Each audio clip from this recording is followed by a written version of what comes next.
자, 오늘은요,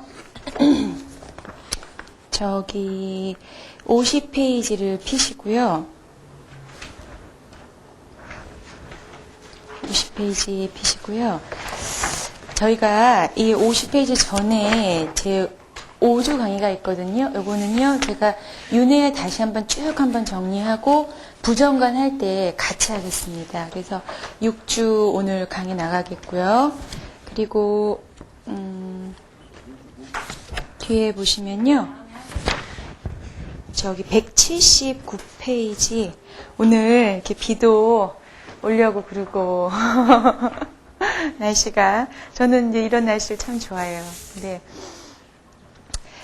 그러니까 오늘 우리 부처님께서 저희에게 가르쳐 주셨던 여러 가지 수행 방법 중에서 많은 분들이 하시는 수행도 여러 가지가 있겠지만요, 이 중에서 하나 아주 좋은 수행 방법을 하나 먼저 하고, 그리고 저희 강의 인도 선정사상 들어갈게요. 그래서 179페이지 보시면요, 사범주에 대해서요. 이 사범주를 어떻게 수행 방법의 하나로 내가 오늘 배운 만큼 실천을 분명히 할 수가 있거든요. 저도 이것을 배운 그 이후로부터 항상 이것을 해요. 그래서 참 좋은 수행법이다 그런 생각을 하는데요. 제가 쭉 한번 읽어볼게요. 수행자는 그의 내부로부터 사랑, 동정, 그리고 함께 기뻐하는 마음, 균형된 마음의 정서를 자꾸 일으키면서 모든 방향을 향해 이러한 고귀한 마음을 방열시킨다. 그래서 사랑하는 마음, 그 다음에 동정, 연민스러운 마음, 또 동감하는 마음, 평정한 마음이 저희가 흔히 많이 듣던 사무량심이에요. 예. 저쪽 보시면요, 이러한 따뜻한 마음은 이기주의, 부조화 등을 사라지게 하고 이타주의를 증진시킨 하나됨, 형제애다. 그래서 사무량심을 한계가 없는 무한한 상태다. 왜냐하면요, 마음이 자비스러운 마음일 때 아주 넓어지게 되잖아요. 그래서 그런 상태다라고 그러고요. 모든 존재를 바라볼 때 부처님의 마음은 이 네 가지 고귀한 상태를 벗어나지 않으셨대요. 그래서 이러한 고귀한 상태를 자꾸 개발시키는 수행을 하셨대요. 그리고 이런 아주 긍정적인 덕을 계속 개발시킴으로써, 왜 이 수행을 통해서 마음이 침착해질 수가 있거든요. 어떻게 되는지 좀 있으면 이제 아시게 될 거예요. 개발시킴으로써 우리는 좀 더 침착해지고 청정한 마음을 유지시킬 수 있게 된다. 그래서 사무량심을 실천하는 데 있어서 이제 첫 번째요, 러브, 이제 자비죠. 자비를 보면요, 어떻게 이것을 수행할까 이제 쭉 보겠어요. 모든 존재가 늘 평온하고 행복하기를 바라는 마음이다. 그래서 무엇에라도 구속당하지 않기를 바라는 진정한 선으로서의 어떤 마음가짐이다. 그 다음에 이 자비스러움의 적은 나쁜 생각이나 혐오감이고, 숨은 적은 육체적인 사랑, 감각적인 집착, 또는 자기 애정에 대한 욕망 등이다. 그래서요, 이러한 마음은 자의 마음과는 다른 것이다. 육체적이고 세속적인 사랑이 자심으로 위장되었을 때는 그 해로움이 더 크다 이러고요. 그래서 우리는 이러한 관능적이며 탐욕적인 소유를 버리고 자신의 사랑의 감정 속에 이러한 집착, 끄달림의 마음이 있는지를 살펴봐야겠다. 그래서 그 다음 장 보시면요,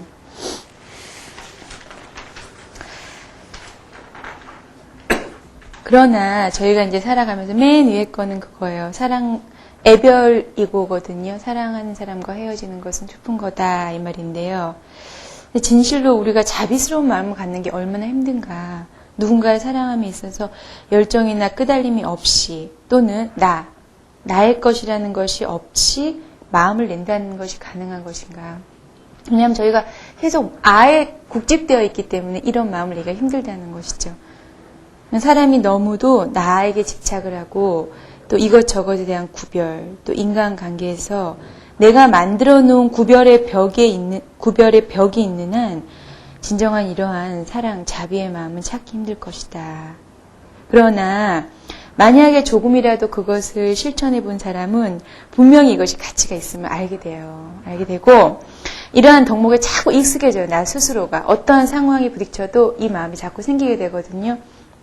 그래서 노력하고 또 원한을 갖는 마음은 얼마나 나한테 해가 되는지요. 그것을 알게 되죠. 그래서 자애로운 이러한 부처님의 마음은 악을 녹이고 특히 화를 잘 내시는 분이요. 화를 잘 내시는 분이 좋대요. 이 자비의 마음을 갖는 게요. 그래서 최선의 약이다. 또한 사랑은 가슴에서 가슴으로 이어지는 언어이며 상처난 가슴을 치료해주고 연민의 정으로 결합시켜줄 수 있는 힘이 된다. 그래서 고도로 이렇게 이게 개발된 마음이거든요. 개발되지 않고는 자신이 생길 수가 없어요. 내가 자꾸 개발해서 생기는 거니까요. 그래서 고도로 개발된 사랑의 마음에는 아주 매력적인 힘이 있고, 이것이 이제 평화를 이끈다는 것이죠. 부처님께서 이미 오래전에 말씀하셨죠. 뭐라고 말씀하셨냐. 미움은 결코 미움으로서는 사라지지 않는다. 다만, 사랑만이, 자비로움만이 그것을 사라지게 할 수가 있다. 그렇게 말씀하셨어요. 그런데 이것은 이제 쉽게 풀어 놓은 얘기고요. 그럼 실제로 부처님이 어떤 경경, 저번에 제가 그 사리푸타 그 상응부 경정 잠깐 말씀드렸잖아요. 이런 경이 있다. 부처님께서 사리불에게 이렇게 수행하라고 말씀하셨고 사리불이 잘 수행을 하고 있다라고 한번 말씀드렸어요. 중부 111경이요. 근데 그 책을 이제 찾아봤어요. 근데 이 책이더라고요. 저는 인터넷을 통해서 그걸 봤거든요. 근데 이 책이 이제는 있는데 이런 식으로 여기 안에도 부처님 초기 경전 있잖아요. 초기 경전에서 부처님 말씀하신 내용이 저희가 자바암이고 뭐 중암이고 한역으로 된 거 많이 보잖아요. 근데 사실 어렵고 한문은 어렵고 한역으로 된 걸 또 봐요. 근데 이거는 빨리어로 된 것들을 이제 영어로 된 것, 빨리어가 영어로 된 것을 다시 이제 한글로도 번역하고 빨리어에 능숙하신 분은 바로 이제 직역도 하시고 그러세요.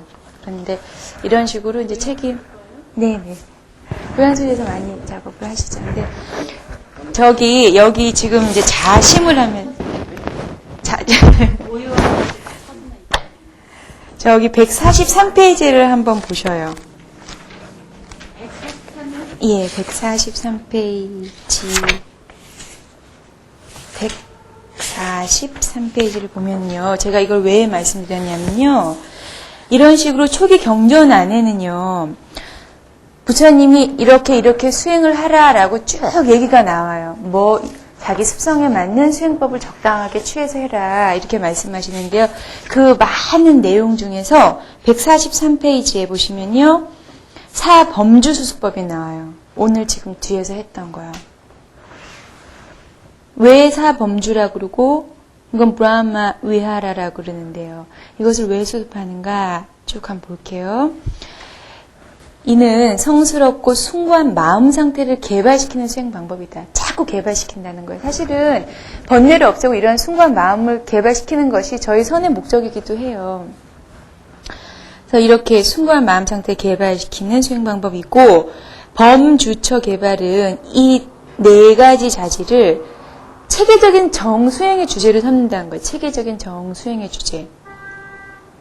그리하여서 수행을 통해서 선의 상태까지 이르는 것이 바로 이 수행의 목적이에요. 이 수행을 통해서 이룰 수가 있대요. 왜냐하면 좋은 마음을 내면 곧바로 마음 편해지거든요.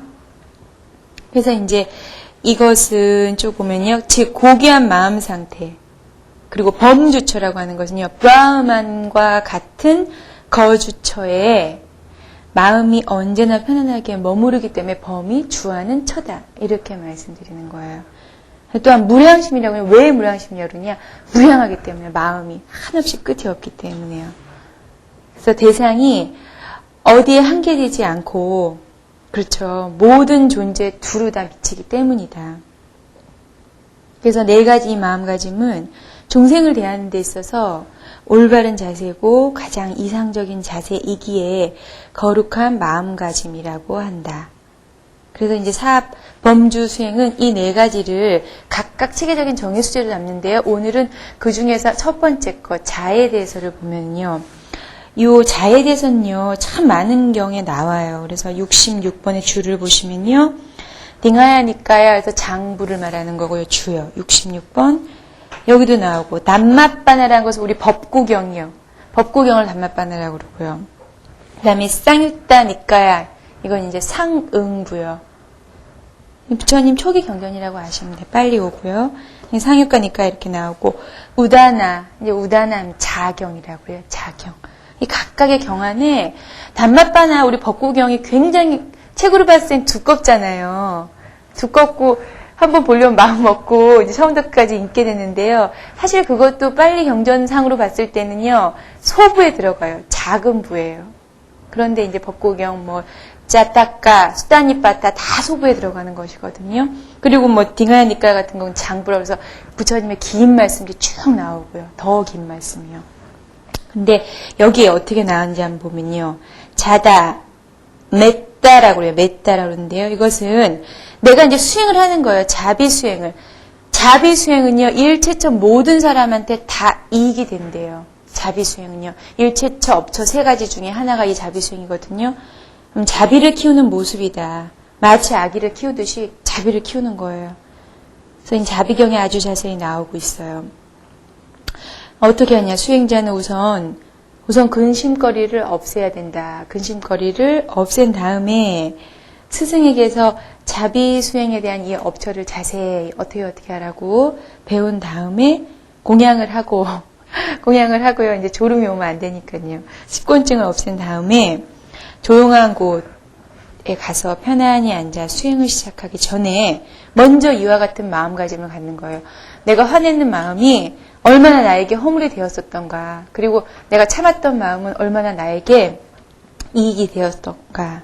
이걸 이제 한번 쭉 생각하시면서 자심을 개발한다. 메타 까마따나다. 까마따라는 것은 업을 할 수 있는 곳이다. 예요. 그러니까 수행을 할 수 있는 곳. 자비 수행을 하는 자는 제일 먼저 자의 범위를 한정해야 된다. 즉 자심 수행의 대상은 자신에 대한 자심을 먼저 시작하여서 나에 대해서요. 나에 대해서 먼저 생각해서 점점 그 자심을 이제 확장시켜가는 거예요. 어떻게 확장하냐 줄을 보시면요. 존재들을 향해서 그들을 향해서 모든 존재들이 행복해지고 평안해지기를 그리고 모든 고로부터 다 해방되기를 이렇게 마음으로 염을 하는 거예요. 그래서 이런 자를 수습한다.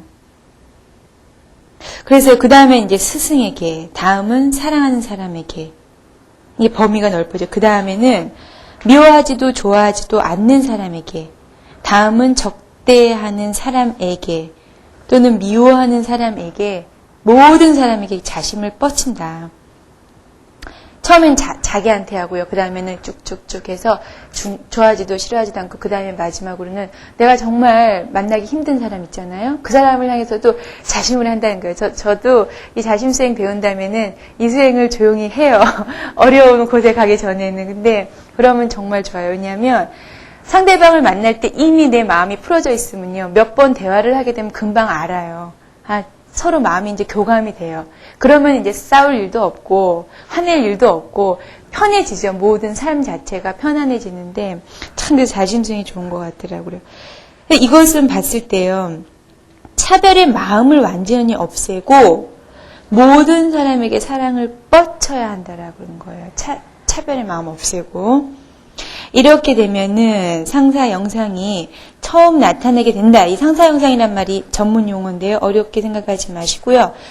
내가 수행을 했을 때 마치 부처님 보고 부처님한테 절을 할 때요.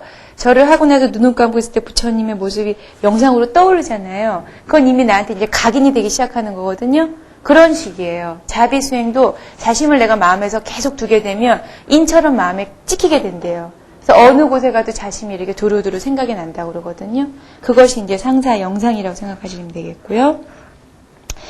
이것이 처음에 나타나게 되며 그 다음은 근접삼매에 이르게 된다. 그래서 근접삼매라는 것은요.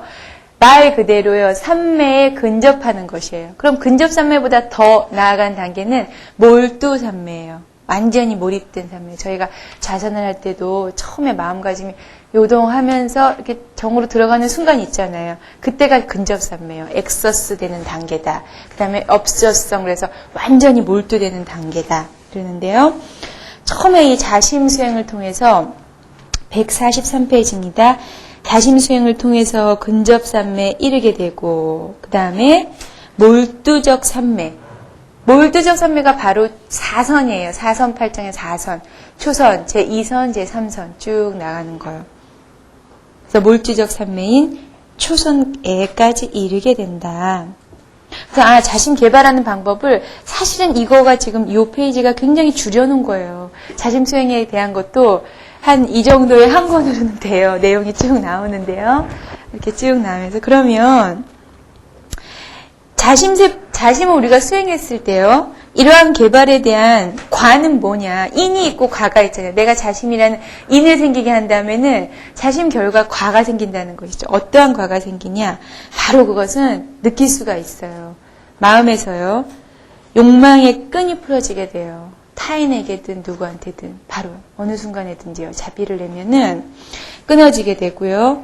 마음이 한없이 청정해지게 돼요. 가없이 넓기 때문에 자기 마음에 국집이 되면 될수록 마음은 좁아지고 더러워지는데요. 마음이 넓혀지면 넓혀질수록 마음이 그냥 열려버리거든요. 그리고 청정해지고요. 그래서 이러한 대청정 자심으로 마음에 더러운 마음이 없다. 더러운 마음 번뇌가 있으면 선정에 들어갈 수가 없죠. 그 다음에 그 마음은 소유하려고 붙잡지 않아도 확실하며 구속시키지 않지만 부서지지 않고 또 온유하고 안정적이고 그 다음에요. 다이아몬드처럼 예리하게 그 마음을 관통시키면서도 해치지 않는다. 그리고요. 방해하지 않으면서도 사람에게 도움을 주고요. 결코 누가 이렇게 자만스러운 모습을 보인다고 그 사람이 위험스러워 보이는 건 절대 아니거든요. 자만스러워 보이지 않으면서도 위험이 있고요. 그리고 감성적이지 않으면서도 부드럽고 사랑하는 사람을 깨달음에 이르도록 도와준다. 그래서 이러한 자의 마음은 자애로운 마음은요. 적극적이고 살아있는 힘으로써 티 없는 마음을 만들고 이러한 마음이 생기게 되면요. 한 찰나라도 내 마음이 정말 행복해진다는 느낌이 들어요. 그래서 아까 말씀드린 대로 삶의 길이 더 쉽고 그냥 막히지 않으니까요. 부드럽고 슬픔에 굳이 젖지 않으면서도 최고의 락을 얻게 돼준다. 이렇게 나오고 있어요. 예, 이건 저의 말이 아니라 경전의 말입니다. 그리고 이 자심을 개발시키는 방법을 보면요. 여러 가지 말이 나오지만 내가 마음에서 무엇인가 싫어하고 화가 나는 마음이 딱 생겼을 때요. 싫어한다라는 약한 생각을 벗어나는 것이다. 사실 싫어하는 마음은 약한 생각이기도 하고요. 악한 생각이기도 하잖아요. 근데 악한 생각은 약한 생각하고 같아요. 근데 이렇게 벗어나고 업에 대한 고찰을 하는 것이죠. 그렇기 때문에 진정 내가 싫어할 만한 것이라는 것은 없다. 이러한 혐오의 마음은 사람을 더 어둡게 만드는 마음이라는 것을 알아 정견을 가지면서 자심을 가져라. 이렇게 나오고 있습니다. 그래서 자심 수행법을 제가 이제 수업하면서요. 앞으로는 여태까지도 이제 가끔 말씀드렸지만요. 이런 수행, 내가 실질적으로 수행할 수 있는 게 저도 제 스스로가 알고 싶은 거는 그런 부분이고요. 선생님들도 다 알고 싶은 부분이 그런 부분이라고 생각해서 한번 일주일 동안 매일마다 한 5분씩요. 하루에 이걸 한번 해보세요. 남들을 향해서든지 아니면 내가 해야 할 대상을 향해서요. 분명히 이득이 있어요. 부처님께서 왜 이런 수행법을 말씀해 주셨냐면요. 그거에 따른 이득이 있기 때문에 경에다 말씀을 하신 거거든요. 네, 그래서 저기 50페이지로 다시 들어가면요.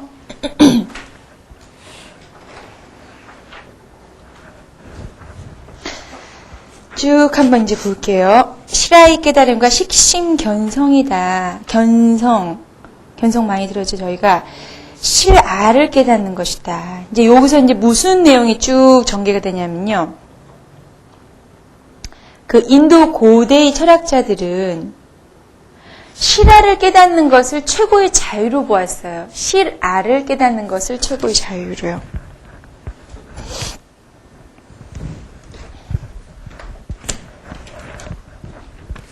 그래서 이 내용 이제 하기 전에 잠깐 저희가 이제 먼저 알 내용이요. 어제 썼던 분필이 그대로 있군요. 아니요, 있어요. 그래서 여기 이제 여기서는요.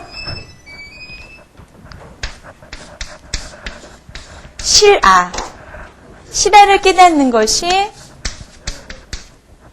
실아를 깨닫는 것이 이런 실아를 깨닫으니까 마음의 자유가 생겼다. 그래서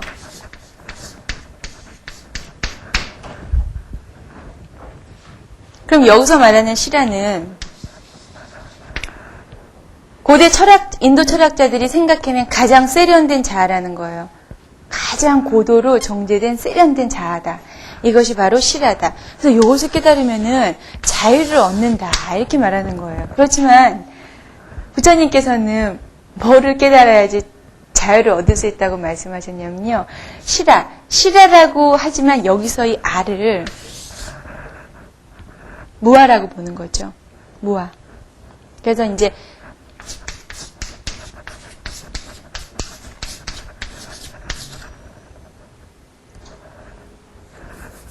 경전이니까 바로 해야 되죠. 35경. 상응부 35경 안에 뭐라고 이제 나오냐면요. 어떻게 하면은 자유를 이루는 길인가. 여러 가지 방법으로 많이 설명하시지만, 이제 이 실아를 나오면서 제가 말씀드린 거. 우파니샤드 철인들은 이 실아를 깨닫는 것을 자유를 얻었는데, 여기서는 부처님께서는 안 그래요. 그렇게 말씀하시지 않으시고, 나를 찰나 멸한다. 내 마음도 지금 계속 변하고 있잖아요. 여기 들어오기 전하고, 지금 여기 섰을 때하고 또 나가서 마음이 계속 바뀌거든요. 찰나적으로 계속 멸의 현상, 찰나멸의 현상이요. 조금 안 보이시죠?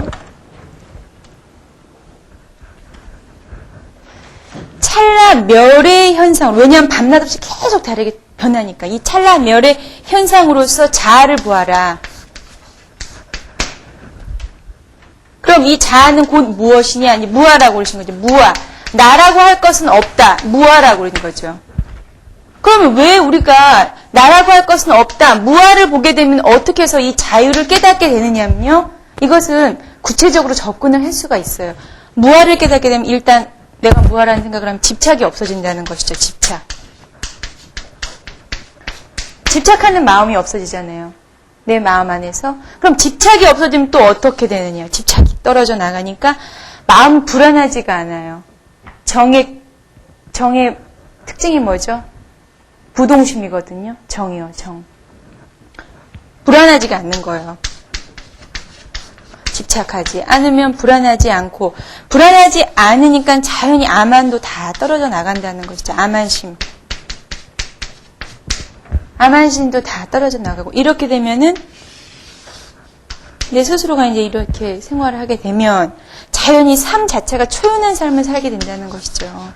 모든 일에 있어서 초연해진다. 초연한 삶을 살게 되고요. 초연하게 되면은 마음이 얼마나 자유로운지 모른대요. 그런데 이제 스님들은 많이 이런 생활을 하시죠. 초연한 삶, 또 성스러운 삶이요. 성스러운 삶에 살게 되고 쭉 얘기 나요. 그러므로 인해서 경의 마지막에 이렇게 나와요. 해야 할 일을 다 해 마쳤다. 이것이 곧 법을 바로 보는 것이다. 이렇게 법을 바로 보게 되면 나한테 자유로운 마음이 생긴다는 거예요. 그러니까 두 가지를 나눠봤을 때요. 여기 인도 고대 이 철학자들이 마지막으로 세련되게 완성시킨 어떤 실화라는 것을 통해서 자유를 얻으려고 했지만 부처님은 아니다. 이 실화라는 것은 곧 자아가 아니라 무아다. 이 무아를 알아야만 진정한 자유를 얻을 수가 있다라고 말씀하시는 거예요. 무아를 깨닫는 것이요. 그래서 그러면은 저희가 이제 오늘 공부할 내용은요. 이러한 실화를 깨달으려고 했던 이 인도의 사상가들은 어떻게 실화를 깨달아서 자유를 얻으려고 했었던가, 요거에 대해서 보는 거예요. 요것과 이제 불교에서의 뭐하고는 또 어떻게 연결이 되는가 이제 쭉 보겠습니다. 50페이지 보시면요. 실화에 대한 깨달음과 심성이다. 그래서 왜 우리는 실화에 대한 깨달음을 추구하게 되었을까? 왜 그랬을까요? 자유를 얻고자 하는 마음이었겠죠. 속박에서 벗어나고자 하는 마음. 그 다음에 왜 실화에 관한 깨달음이 해탈의 정인이 되었는가? 첫 번째 보면요. 1, 2 이렇게 쭉 나와죠. 첫 번째 보면요. 당시 바라문의 특권의식과 어떤 성스러운 권위에 대한 반항이 생겼어요. 반항이 일어나면서 이것은 제식 이런 거 지내지 말고 아뜨만 나를 잘 깨닫는 거, 나 자신을 스스로 잘 깨닫는 것이 진정한 해탈이다 이렇게 말하는 거예요. 그래서 저번에 아뜨만을 깨닫기 위해서는 호흡 또 여러 가지 많이 지혜가 있어야 된다 쭉 했는데요. 어쨌든 아뜨만을 잘 깨닫는 것이 진정한 해탈이다. 이것은 곧 선에서 자기를 밝히는 것을 오도의 본의로 삼았던 것과 비슷한 맥락이다라고 볼 수가 있어요. 그래서 그 당시의 분위기를 보면요, 이제 똑똑한 바라문하고 왕과 이렇게 여러 가지 대화를 하면서 실화는 무엇이고 범은 무엇이고 이것에 대해서 이제 대화를 하는 내용이 쭉 나와요. 그 다음에요, 두 번째는 이 이제 사람들이 제사나 선행은 유루세간의 공덕으로서 해탈의 정인이 아니다라고 얘기해. 해탈의 정인이 아니다. 그러나 실화를 깨닫는 것만이 무루의 참다운 공덕으로 해탈의 정인이다. 이렇게 말하는 거예요. 그러면 여기 유루세간의 공덕 또 무루 이렇게 나오는데요. 여기서 루자가요.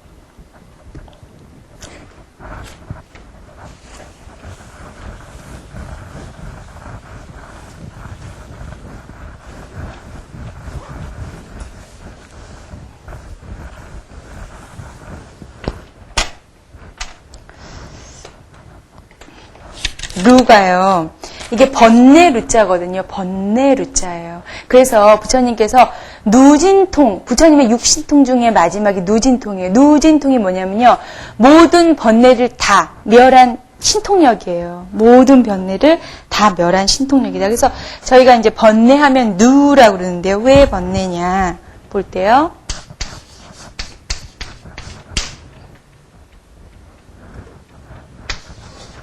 내 마음 안에 이제 지금 번뇌가 생겼잖아요. 그럼 번뇌가 왜 번뇌인지를 이제 살펴보면은요. 첫째는 마음을 덮어요. 내 마음을 덮어버려서 그냥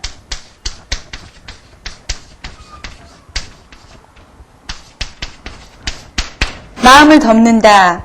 그래서 선법을 일어나지 못하게 해요. 선법. 좋은 법이요. 좋은 법은 뭐냐면요. 진리를 일으키게 하는 마음을 일으키게 하는 법이요. 진리를 일으키게 하지를 못해요. 번뇌가 일어나게 하면. 자연히 불선법이라고 그러면 이제 진리를 일으키지 못하고 자꾸 마음이 이제 가라앉고 나쁜 곳으로 빠지게 되는 것이죠. 그 다음에 두 번째는요. 첫째는 마음을 덮기 때문에 번뇌다. 그 다음에 마음의 때다.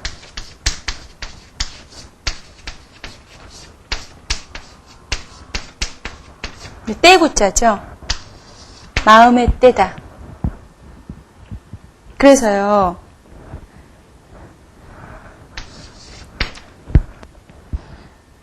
이 번뇌의 불이 모두 다 꺼져버린 자유의 상태가 바로 니르바나거든요.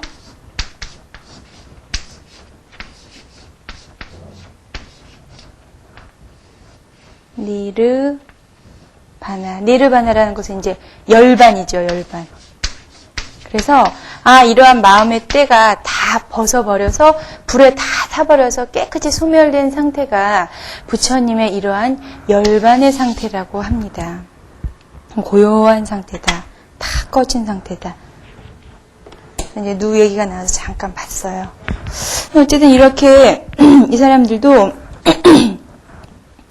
실화를 깨닫는 것만이 무루의 참다운 공덕이다. 이렇게 나오고요.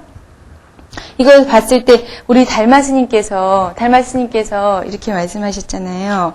절을 짓거나 조사, 도승, 그 다음에 사경, 이것은 다 공덕이 없다 이렇게 말하고요.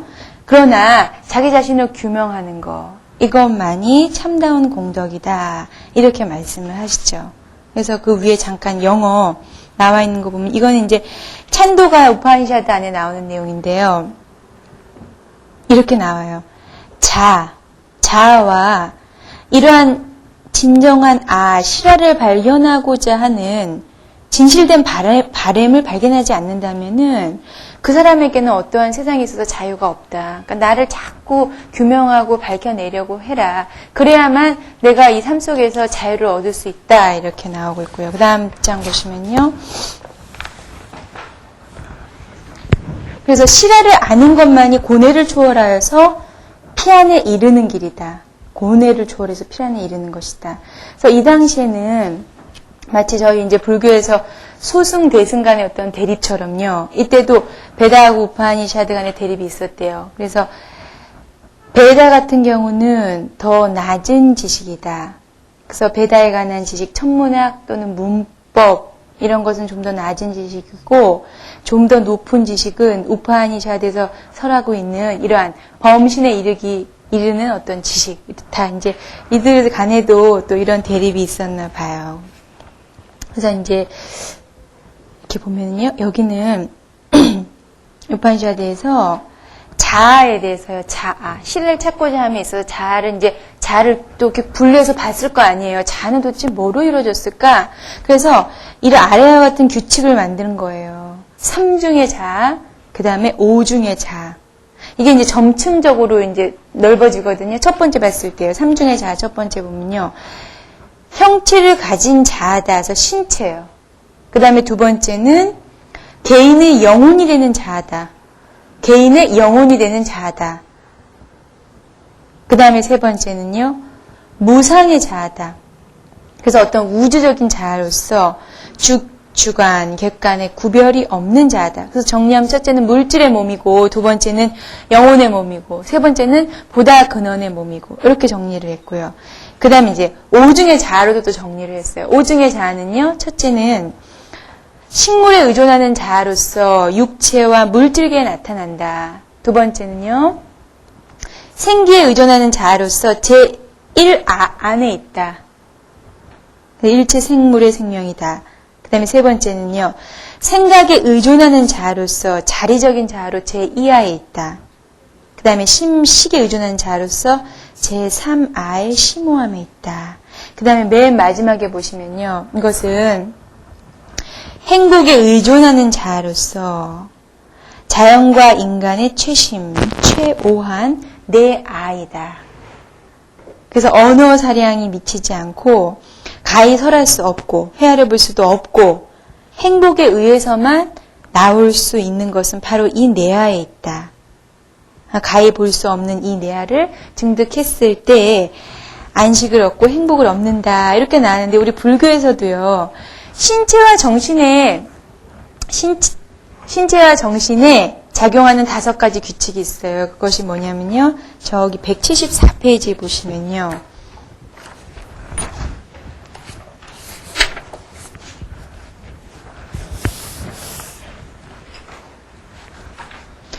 저 174페이지 보시면요. 저희가 이제 업을 볼 때라든지요. 우리 신체, 정신을 구별할 때 이와 같은 5가지 규칙의 모든 것이 규정이 된다. 첫째 봤을 때요. 이것은 바람이나 비와 같은 계절적인 현상으로 정확한 계절 규칙, 봄, 여름, 가을, 겨울, 또 봄, 여름, 가을, 겨울에 해당되는 각 계절의 특징, 또는 비나 바람을 일으키게 하는 원인들이다. 첫 번째가 이런 규칙이 있다라는 것이고요. 그 다음에 두 번째는요. 이것은 유전자나 씨와 같이 뿌린 대로 거두어 들이는 것을. 이거는 저희가 이제 저희 어머니 아버지의 얼굴하고 똑같이 나오는 그런 모습이겠죠. 그래서 좋은 씨앗에는 좋은 생산물이 나오듯이 열매의 독특한 성격을 내게 하는 것이다. 그래서 세포와 유전자의 과학적 이론이 바로 이러한 규칙에 속한다. 이것이 두 번째 규칙이다. 그러고요. 그 다음에 세 번째 규칙을 보면요. 이제 업을 생각할 수 있겠죠. 이것은 바람직한 행동은 반드시 바람직한 결과를 맺고 바람직하지 못한 행동은 또한 바람직하지 못한 결과를 맺듯이 이 규칙은 처벌이나 보상의 형태로서 주어지는 것이 아니다. 본질적으로 인과적인 연속성을 가진 것이라는 것이죠. 그래서 이렇듯이 행위와 결과의 인과적인 연쇄작용은 태양과 달처럼 자연적이며 결코 피할 수 없는 것이다. 이것이 불교에서 말하는 또 세 번째 규칙이다. 그 다음 네 번째 또한 어떤 규칙이 있는가를 볼 때요. 네 번째는 자연적인 형상으로서요. 땅에 나무에서 이제 배가 무르익으면 뚝 떨어지는 그런 식의 어떤 중력과 같은 법칙도 또 하나 법칙이다. 그 다음에요. 다섯 번째 보면요. 이것도 규칙인 거예요. 보이지는 않지만 분명히 텔레파시가 있거든요. 그리고 투시력도 있고요. 그리고 또 과거의 사건을 텔레파시로 느끼는 거. 그 다음에 예감, 또 천리안, 초인적인 청력, 다른 사람의 생각을 읽는 뭐 타심통이라고 할 수가 있고 다 이거 부처님께서 가지신 거잖아요. 이러한 것이 없는 것 같지만 우리 마음에 다 있다는 거예요. 점점 정신이 맑아지고 고도로 이제 정신 수행을 하게 되면 이런 것이 생긴다는 것이죠. 그래서 현대 과학으로는 설명이 되지 않지만 분명히 이것도 하나의 규칙이다. 그래서 이와 같이 5가지 몸과 마음, 우리가 살아가고 있는 몸과 마음에서 이렇게 적용이 되는 규칙이다. 이렇게 말해요. 그래서 다시 앞장으로 넘어오시면요. 다음에 오실 때는요. 점심 공양을 조금만 드시고 오세요. 많이 드시고 오셨어요? 저는 이 강의 할 때는 밥을요. 제가 원래 밥을 아주 많이 먹어요. 밥을 많이 먹는데요. 씩씩 아니에요. 밥을 아주 많이 먹는데요. 올 때는 먹는 양의 3분의 1만 먹고 와요. 이제 졸려오니까요. 근데요.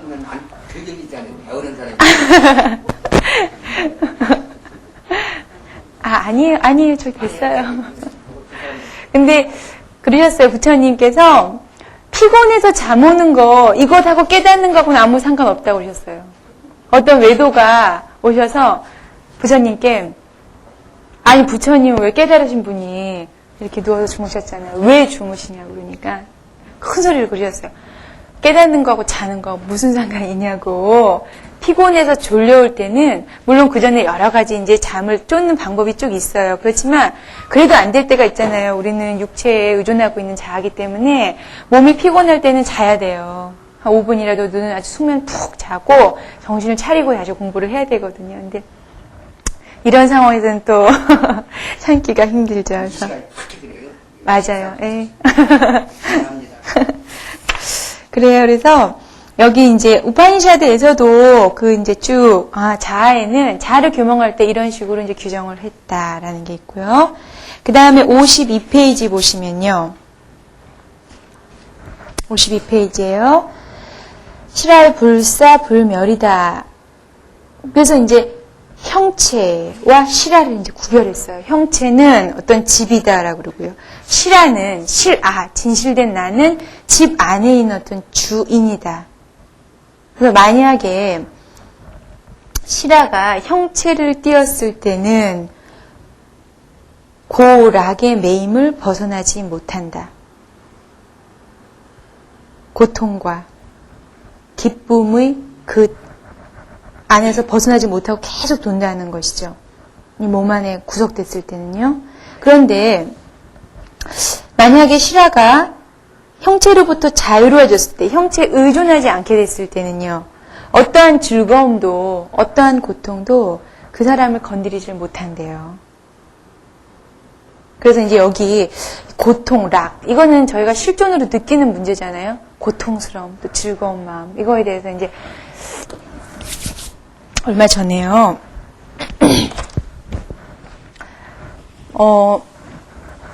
서양의 이제 정신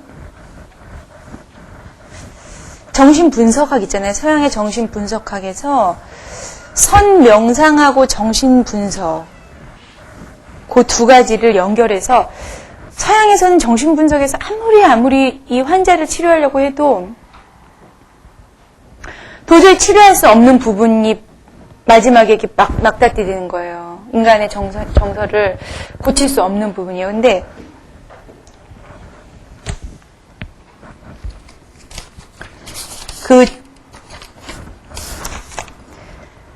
그러면 어떻게 정신적인 문제를 선명상을 통해서 해결을 해야 되는가, 이거에 대해서요 나온 책이 있어요. 책이 이번에 번역이 됐는데요. 감사합니다. 그 책 안에요 내용에 이런 말이 있어요. 프로이트 있잖아요.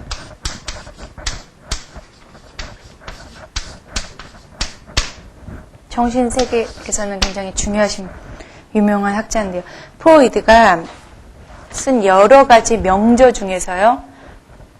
Beyond the Pleasure Principle이라고 그래서 쾌락의 원리를 넘어서 쾌락의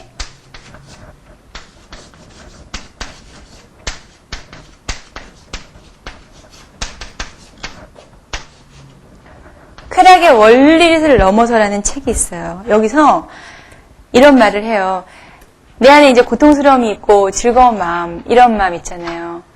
이런 마음이 있어서 이것이 이제 잘못 조절이 되면 정신병이 생기잖아요. 제가 얼마 전에 저랑 제 친구가 전화가 갑자기 와서 어디 좀 오라고 그래서 갔는데 정신병원에 들어갔어요. 그래서 여러 가지 사연이 많은데 그것 때문에도 그렇고 이런 문제를 제가 생각을 하게 됐어요. 근데 모든 정신적인 문제의 어떤 사건은 프로이드가 말했을 때는 여기서부터 생긴대요.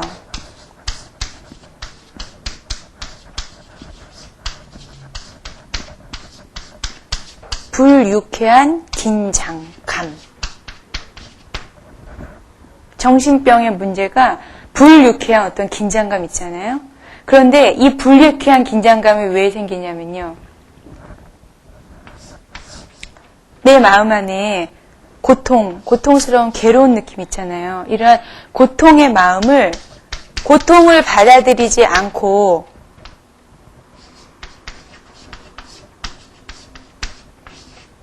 쾌락을 원하려는 이 마음 있잖아요. 아, 난 고통스러운 거 싫고 좀 더 좋고 행복하고 쾌락적인 마음 이제 그게 더 편하다 생각하고 요것을 얻으려고 하기 때문에 이러한 불유쾌한 감정이 생기는 거래요. 그래서 이 불유쾌한 감정이 점점 어떻게 자신이 조절할 수 없는 단계에 이르면은 정신이 이제 마비가 돼버리잖아요. 그래서 병원에 가는 거잖아요. 그런데 부처님께서는 이렇게 또 말씀하세요. 우리 인간에게 느끼는 어떤 감정이 세 가지 감정이 있대요. 어떤 감정이냐면요. 첫째는 좋다. 그 다음에요. 내가 좋다 지금. 그리고 그 다음에는 싫다.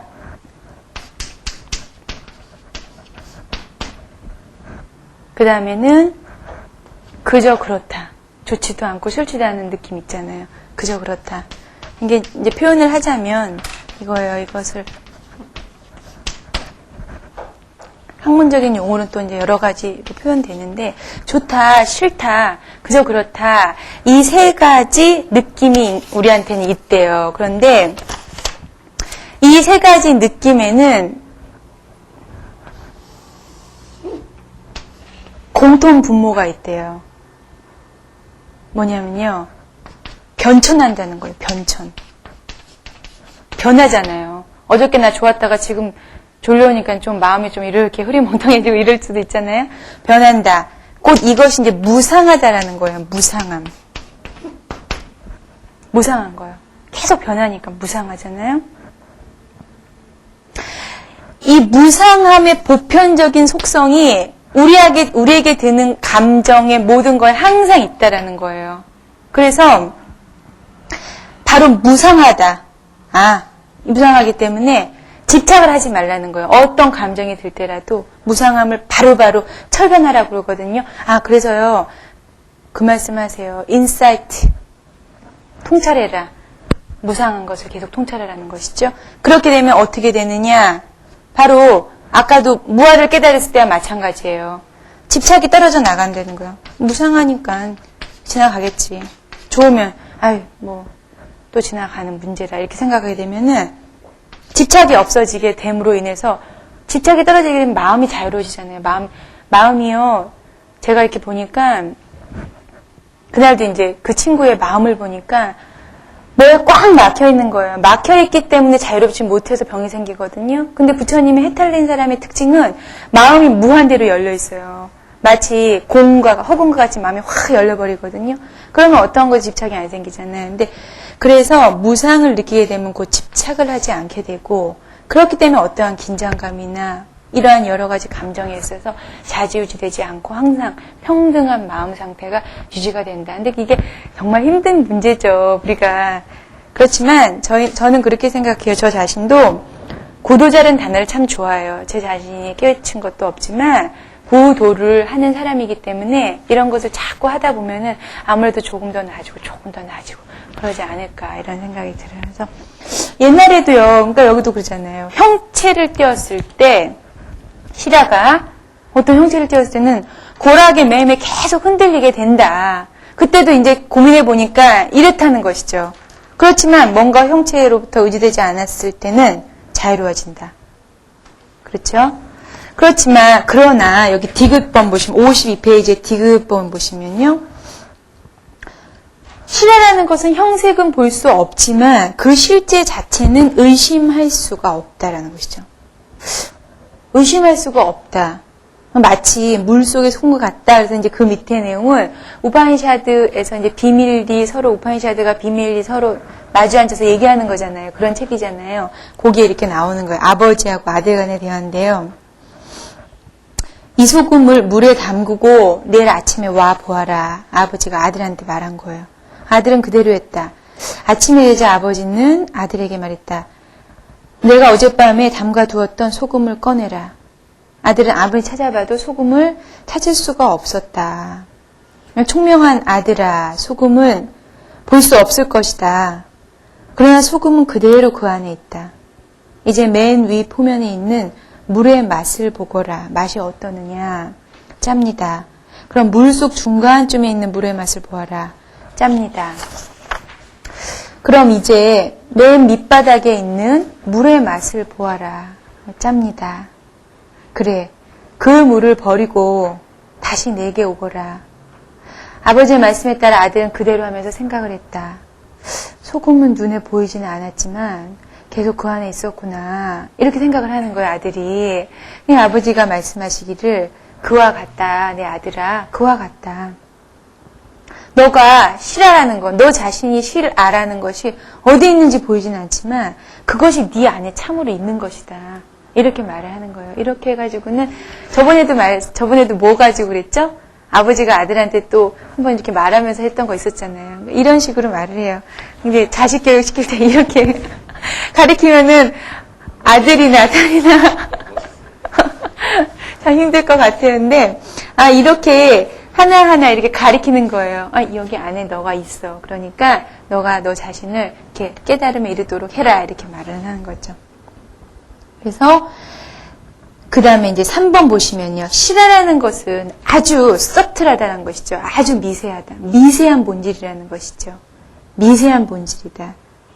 모든 존재하는 것, 그것이 이제 그 안에 실화라는 것이 있다. 그것이 진실된 아다. 그것을 찾아라. 이제 이렇게 쭉 나와요. 그 다음 보시면요. 실화는 무한하다. 무한하다. 그래서요. 무한의 것만이 행복하다. 무한의 것만이 행복하다. 유한의 것에는 행복이 없다라는 것이죠. 무한의 것은 자제하기 때문에 다른 것에 의지하지 않는다. 무한함이란 누가 누구를 보지 않고, 누가 누구를 듣지 않고, 누가 누구를 알지도 않는 그런 곳에 있는 것이다. 반대로 유한함이라는 것은 왜 유한하면 행복이 없냐면요. 누가 누구를 자꾸 보고, 누가 누구를 듣고, 누가 누구를 알려고 하기 때문에 사실은 이렇게 행복하지 못한 마음이 들거든요. 그래서 여기서도 이제 그런 표현이 나오고 있는 거예요. 그래서 이같이 무한한 것은 상하 전후이기에 실알을 상하전에 쫙 펼쳐 있기 때문에 실알을 일체라고 하는 것이다. 이렇게 나와요. 그 다음에요. 실알은 이보다 큰 것이 없고 작은 것도 없고 나의 가슴 속에 안에 비존한다. 그래서 세밀한 것 중에 가장 세밀하고 큰 것 중에 가장 크고 이렇게 해서 꾸준히 할 바를 한 사람은 자신한테 축복받은 감각이 생기게 된다. 그래서 아뜨만의 존재를 감지하게 되고 어떠한 슬픔도 느끼지 않게 된다. 이렇게 나와요. 그 다음에요. 여기 54페이지를 보시면요. 실화를 얻기 위해서는 나의 마음을 적정하게 하는 것이 필요하다. 그래서 이제 요가가 이제 나와요. 요가는 하나로 딱 정의를 내렸어요. 저희가 정의나 선정, 삼매 이런 것은 여러 가지로 정의가 쭉 내려지고 있지만요. 이 요가의 정의는 하나로 뭐냐면 심통일이에요. 마음을 통일하는 것이 요가거든요. 요가 수행자들, 이때 인도에서 요가 수행자들의 수행의 목적은 바로 이 실화를 얻는 거예요. 실화를 깨닫는 거. 그렇게 하기 위해서 다리도 꼬고 어떻게 이제 해가지고는 또 수행을 하게 되는데요. 어쨌든 나의 마음을 적정하게 하는 것이 필요하다. 그래서 요가 수행을 통해서 이제 정에 든다고 그러는데요. 이 요가에서의 정은 저희 불교에서 부처님께서 말씀하신 정하고는 달라요. 그러면은 우리 불교에서는 정이 어떻게 정의 내리고 있는지 102페이지를 보면요. 102페이지 보시면요. 정에 대해서 이제 대승경전, 소승경전, 또 빨리어 여러 가지에서 여러 가지로 이제 정의가 내려지고 있어요. 첫째는 정. 저희가 이제 선정할 때 항상 정이 들잖아요. 처음에 이 정을 보면 하나는 마음을 하나에 모은 상태다. 마음을 하나에 모은 상태다. 그다음에 두 번째는요. 청정한 마음에 집중하는 것이다. 그 다음에요. 마음을 산란하지 않게 하는 102페이지요. 마음을 산란하지 않게 하는 수행이고 이것에 의해서 이루어진 특수한 정신 상태를 총칭하는 것이다. 정이요. 그 다음에 세 번째는요. 등지다라고도 표현하죠. 마음을 평등하게 가지기 때문에 등지다. 요가에서도요. 요가수트라에서도 등지가 깊어지면 기억이 사라져서 마치 의식 자체가 없어진 것 같이 되어 객체만이 홀로 빛난다. 이렇게도 말하는데요.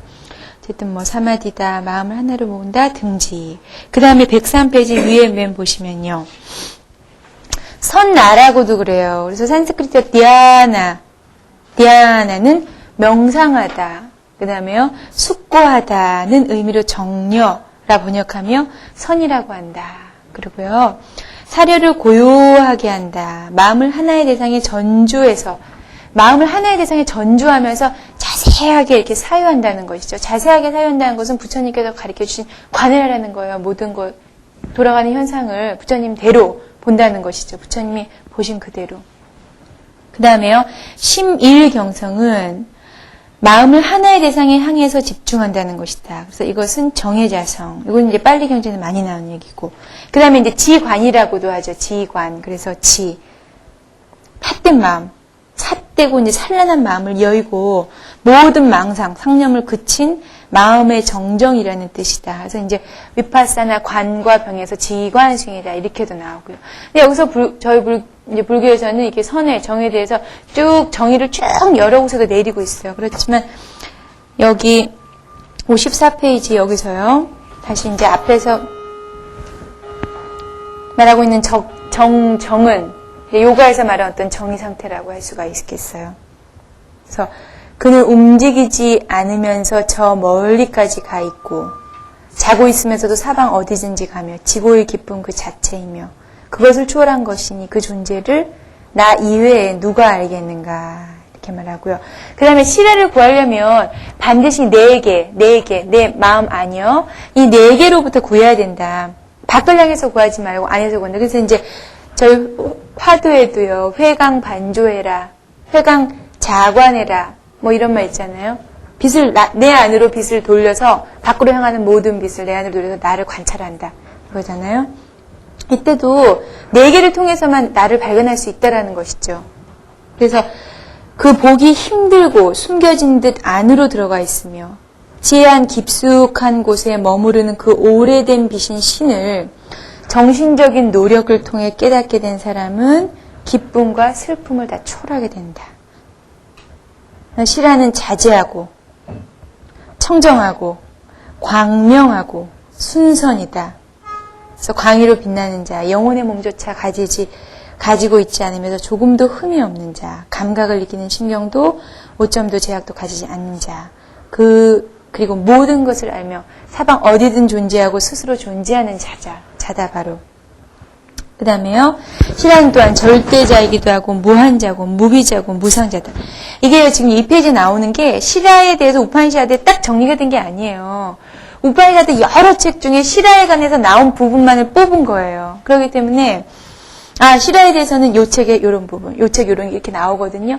시라에 대해서 이런 표현을 하고 있는 거예요. 그들도 그 당시에도.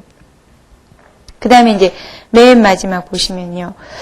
우주 최초에는 시라만이 있었지만 아만이 있었지만 그것이 독립하여 쾌락하게 됨으로써 제2의 존재가 생기고 스스로 남녀가 되고 인류를 화생하였으며 동물도 되고 불, 물, 제신들이 생기게 된다. 이로 인해 시라가 조물주가 되며 시라와 범은 같다고 여기게 된다. 이렇게 나오죠. 그래서 그 다음 장 이제 보시면요.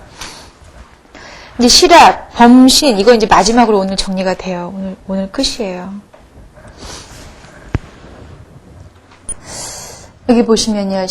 이제 범신, 저번에도 했지만요. 이것은 어떤 우주적인 정령이었고, 만유 활동의 제1원리였다. 이것은 마치 선에서 제1의제인 열반이라든지요, 진여, 실상, 중도와도 성격이 비슷하다. 그 다음에요, 시라라는 것은 자기의 본질로 범신과 일치하는 것을 이들은 원했지만 저희 선에서 봤을 때는 어떤 시라는 심성하고도 비슷한 것이다. 마음이 부처님과 하나가 되는 것이다. 이렇게 얘기가 나오는데요. 여기 이제 그 다음에 이제 밑에 하기 전에요. 여기서 이제 심성이 나오잖아요. 심성. 선에서의 심성. 선심의 가장 시초가 먼 것 같아요. 선심의 가장 시초. 오늘은 주머니가 없는 옷을 입고 와서요. 제가 이걸 계속 들어야 돼요.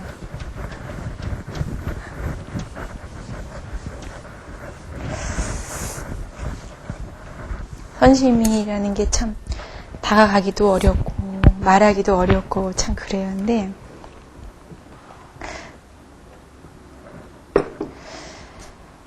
과연 이 심성을 깨닫는 것이라고 그러는데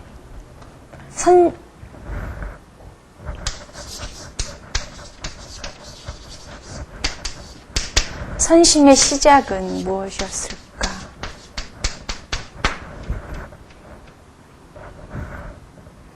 부처님하고요. 부처님과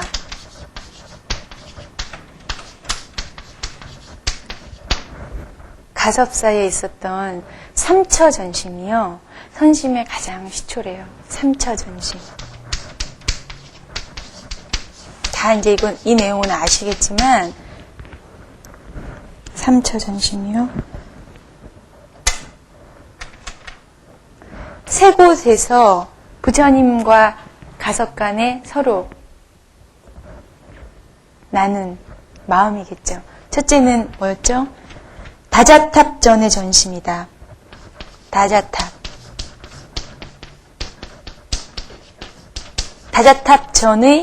다자탑 앞의 전심, 마음을 전한 것이다.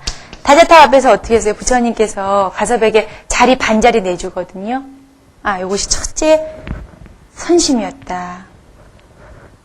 그 다음에요. 두 번째는 영산회상.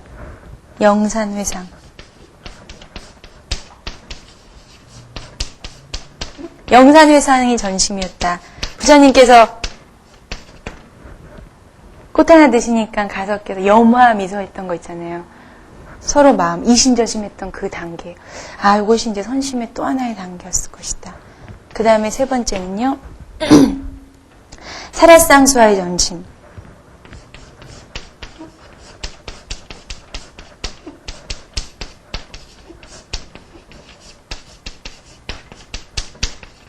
차라상수에서 부처님 돌아가시고 나서요. 두 발을 보이시잖아요. 늦게 도착한 가섭에게 관 밖으로 두 발을 이렇게 내서 보여주세요.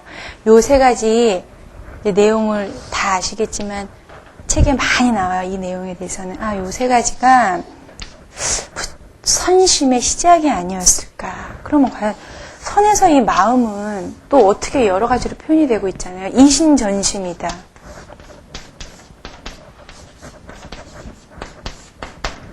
이신전심이라고도 그러고요. 그 다음에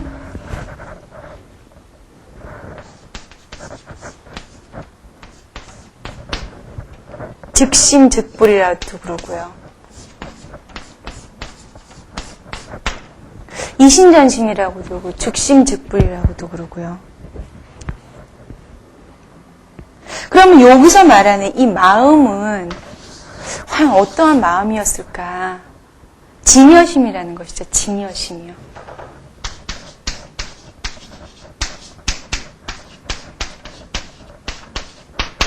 뭔가는 모르지만 절대로 거짓된 마음은 이신전심 될 수가 없어요. 그러나 내가 마음을 정말 진실되게 가지고 그 사람에게 대하면은 바로 이신전심이 돼버려요, 그냥. 왜냐하면 진여심이기 때문에, 참다운 마음이기 때문에 그렇거든요. 그래서 이제 진여심을 찾고자 하는 것이, 진여심을 표현하는 거 많잖아요. 우리 지금 육조단경도 배우시지만, 육조단경 정해품에도 이런 말 나오잖아요. 무념, 무상.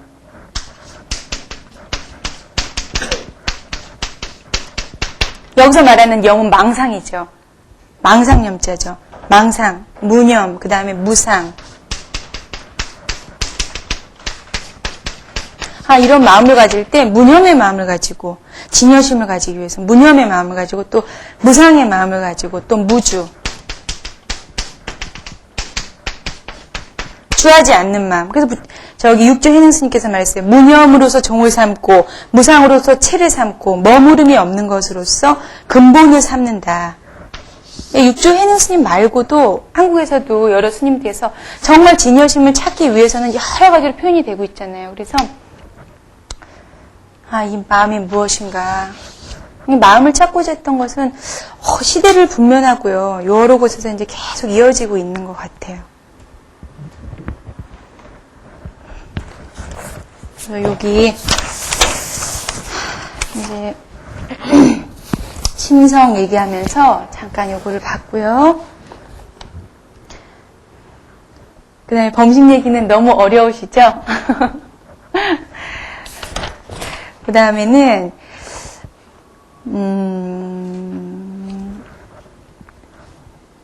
우주적 정령과 범신. 왜냐하면 이 범신이 왜 계속 나와야 되냐면요. 우리 요가 수행자들, 이 인도에서 요가 수행자들이에요. 이것을 부처님께서 요가 수행법을 받으셨지만 수정을 하세요. 수정을 하셔서 독특한 부처님만의 수행법을 만드시는데요.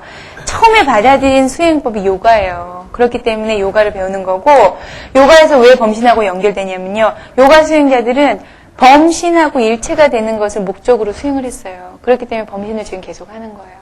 그럼 범신은, 그럼 우리가 범신을 받을 때 어떻게 받느냐? 범신이란 실체에 다가가는 게 아니라 범과 같은 행을 한다는 것이죠.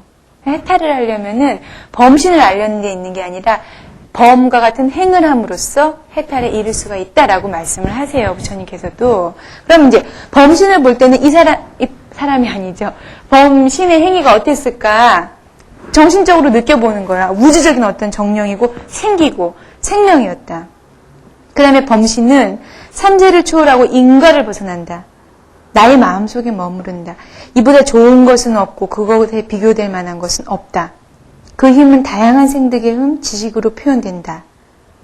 일체 생물의 내하로서 존재하고 일체처에 투철하고 일체의 소작을 관조하고 지각한다. 그래서 범신은 우리가 이제 범행을 하기 위해서 범행을 하게 되면 이와 같은 인격을 갖게 되는데요. 우주를 창조, 우주를 지지하는 게 범신이었고 또 우주를 끝마치게 하는 것도 그다음에 생물 속에 내재하고 동시에 일체의 만물을 포용하고 이보다 더 우수한 것은 없고 이보다 크고 작은 것은 없고 이는 항상 사람의 심장 속에 머문다. 이렇게 얘기해서요. 그 다음에 이제 마지막이에요. 범신에게는 범신계의 피안에서는 밤낮도 없고 생사도 없고 노병선학도 없다. 여기에 이르렀을 때는 괴로운 자는 락을 얻는다. 근데 부처님께서 이 범신계를 보니까 이것도 아직 낮은 단계라고 그러는 거예요. 그렇지만 이 범신계도 인생의 행복은 이 범천계의 행복에 비하면 100천만 분의 1도 되지가 못한대요. 그만큼 아주 수승한 행복의 단계라고 이제 보이죠. 그래서 범신은 무고무비하여 무상의 행복을 얻는다. 그러나 이것을 초월해서 해탈의 경지에 이달해야 된다. 이렇게 말씀하시죠. 여 밑에는 이제 그냥 보세요. 집에 가셔서요. 오늘은 요거로 끝내고요. 다음번에는 다음 주 7주부터는 이제 요가 들어가고요. 선정사상의 배아로서 이제 요가 쭉 들어가고요.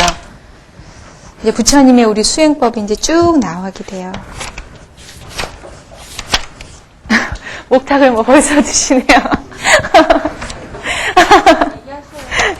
예, 그래서 이제 8주 들어가면 이제 요가와 선정, 빠탄잘리 선정 나오고요. 9주 들어가면은 부처님 이제 4선, 8정 들어가고요. 쭉 이제 이때 되면은 저희 이제 수행에 있어서 너무 많이 좋은 내용이 많이 나와요. 저도 이제 책 보고 정리를 한 내용이고, 저 스스로 공부하면서 좋은 이제 강의가 됐으면 좋겠습니다. 그래서 오늘 이거로 끝내고요. 비 오는데 감기 조심하시고요. 다음 주에 또 뵙겠습니다. 수고하셨어요. 예, 감사합니다.